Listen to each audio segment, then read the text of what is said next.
Welcome friends, welcome once again in my YouTube channel. I request you to subscribe my channel and like my videos and give your valuable comments. If you have any other suggestion of the topic which I should speak on, please let me know. I am also available on the community of YouTube. You can message me there and I will try my level best to talk on that topic. Today our topic is going to be on perception. And it's a very important topic which I feel generally decides our decision makings in our life.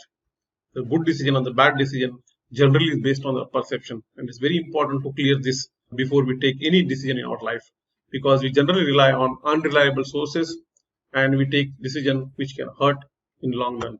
So generally it's like that. The person who looks at this picture, the one person looks at 6, the other person looks at 9. So but the figure is same. So this is the one which we need to remove, and let's look at what is perception. The perception may be defined as a process by which individuals organize and interpret. Interpret is very important word here. Please note this. Their sensory impressions in order to give meaning to their environment.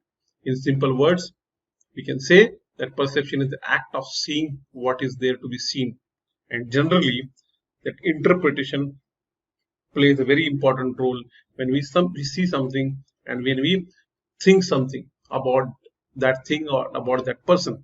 And the difference between one person seeing the same thing and his thought process and the other person's thought process is generally depends on perception. How he has perceived that thing or how he has perceived that person. We generally make our own decisions about person without knowing him fully, just looking at his body or his body language. Understand the other side before forming any perception is very important. We don't go into detail and then we form any perception. Many times we make perception about person without even knowing them or knowing him or her fully. Let us look at two stories which I want to. The first story is a family traveling with one child who was around 12 to 15-year old in a train. The family came into the train. They were sitting. There was another family sitting in front of them. And this boy who was with this family was very happy, and he was, when the train was going, he was watching a lot of things are going by, and he was saying, wow, this thing is moving and I can see the trees are going back. So he was very happy, and the family on the other side was getting little surprised. How, that's common that when you travel you will feel the other side, other things are moving behind. And why this fellow or why this boy is looking so surprised about it? So after some time, the boy continued to do this, and after some time, the family who was sitting in front of them thought of talking to the family, and they asked his parents, "What is wrong with this your son? He is acting as if he is seeing for the first time." And the parents of this boy said, "Yes, he's seeing for the first time, because he got his eyes back today only." So the whole perception got changed. The family who was thinking that the boy is either having some mental issue, came to know when they inquired about him. And when they thought that boy was just operated and just got back his sight or his eyes, they came to know, yes, that's the real cause of why the boy was acting like that. So it's very important to understand this. Another story which I read in one of the book, which was in New York subway. Generally on Sunday in that New York subway, people come to read newspaper, novels, and there's a proper arrangement made.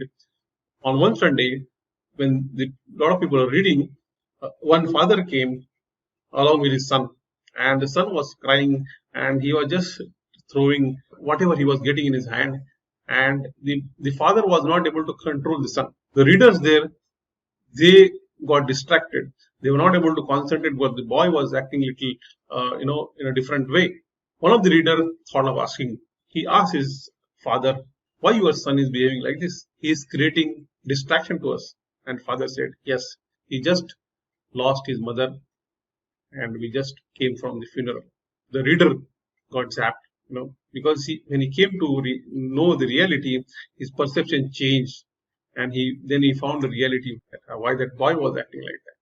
So these are the two stories which I thought about perception, which are very, very important when we make decisions or when we form any perception about anyone, including anything. Here are some of the guidelines for improving the perception and how do we communicate others. One of the guidelines is to amplify the signal. Just find out, and whatever signal you get, whatever communication you get, just find out more about it. Amplifying is asking more about it, asking more questions, getting more clarification, so that you are clear about what you want to make perception about it. Second is avoid mind reading, because mind reading of other person's mind is very difficult. It is important to ask questions and get clarity. Avoid this and creating perception about any person. Distinguish between facts and inferences. Always look for the facts. Don't take out the inferences. That's another way of improving perception. Monitor labels. Don't just go on, making labels about this person, that person, that person. Go into the detail, find out the exact thing, and then you can make your own opinion about anyone. Communication plays an important role. Otherwise, you can see on the project what user wanted and what finally he got, because there are a lot of communication gaps, a lot of perception issues, and finally what was required was not delivered.